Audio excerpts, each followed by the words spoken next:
আসসালামু আলাইকুম। আপনারা অনেকে চান ওমানের ফুলের দোকানে কাজ করতে বা এই দোকানগুলো সম্পর্কে জানতে। তো আপনাদেরকে আমি আজকে এই দোকান সম্পর্কে জানাবো এবং দেখাবো এগুলো কাজ কী কী করতে হয়। দেখেন, এটা হচ্ছে একটা নর্মালি গ্রামের দোকান। দেখেন এখানে হচ্ছে এরকম অনেকগুলো সেন থাকে, ঘড়ি থাকে, গিফট থাকে, দেখছেন। আর মেইন কাজ হচ্ছে এখানে এগুলো হচ্ছে কোম্পানি থেকে ফুলগুলা দিয়ে যাবে আপনাদেরকে, এরকম মানে আপনি যদি দোকানে কাজ করেন আপনাদেরকে এরকম দিয়ে যাবে। আপনি এখান থেকে নিয়ে নিয়ে কাস্টমার অর্ডার করার পর এইভাবে বানাবেন। দেখেন আমার বড় ভাই প্লাস বন্ধু এগুলো বানাইছে।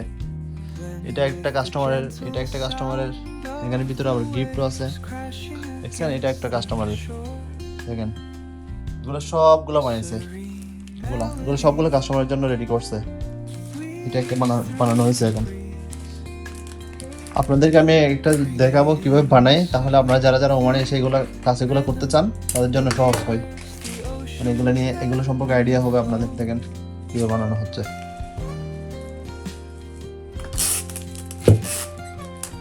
সুদীপ ভাই, কি অবস্থা? এগুলো বানাতে কি অনেক কষ্ট নাকি? না জানলে কষ্ট, জানলে একবার ইজি।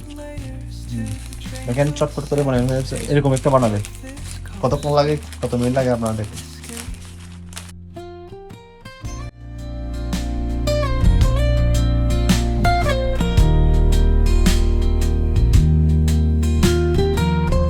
রেডি, একদম রেডি। হালাস পিজা লাগাই দিবেন, হালাস। এটার দাম ওমানের 5 রিয়াল। না না, একটা বেশি না। না, যারা আসবে তাদের 5 রিয়াল শুনলে তো মনে করবো অনেক লাভ। ঠিক আছে না, সেজন্য বলতেছি আর কি। আর তবে আপনাদেরকে একটা জিনিস বলি, এখানে একটু কষ্ট আছে, কারণ ঈদের সময় বা আপনাদের জুমার দিন এরকম একটু কাস্টমার বেশি থাকে। কিন্তু আপনারা একটু সুখে থাকবেন যে কি সবসময় এসির ভিতরে থাকবেন, বাইরে কাজ করতে হবে না। আর মাঝে মধ্যে আপনাদের এখানে এই বিবাহের গাড়ি আসবে, এগুলো সাজিয়ে দিতে হবে, এতটুকু কাজ। ঠিক আছে না?